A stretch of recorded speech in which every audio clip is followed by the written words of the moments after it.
Ay sabahınız xeyir olsun. Neyiniz, necəsiniz?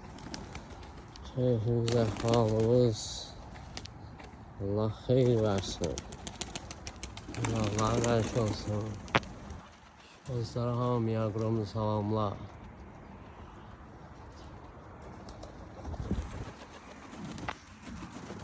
Hayvanlarımız sağlam olsun.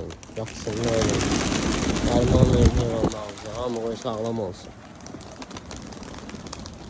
Sağlam hayvanlar olsunlar.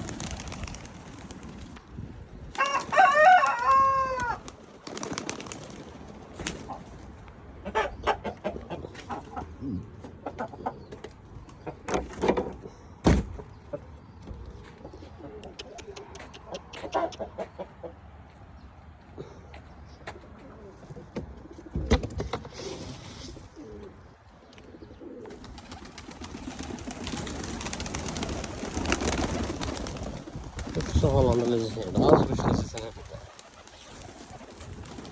Az kuşa bakırsan videomuzu görsənik. Lezzətini.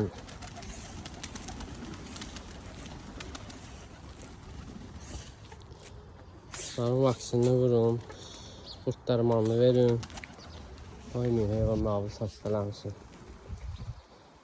Peperazin kurt dərmanı, farmazin iğnəsi, suyu, tabletkası, tozu.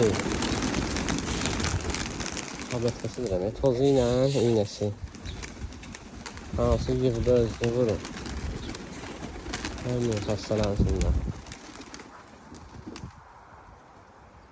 Hayıfda əziyyət çəkirsiniz, saxlayırsınız, artırırsınız. Onu xəstələnməyin qoymayın.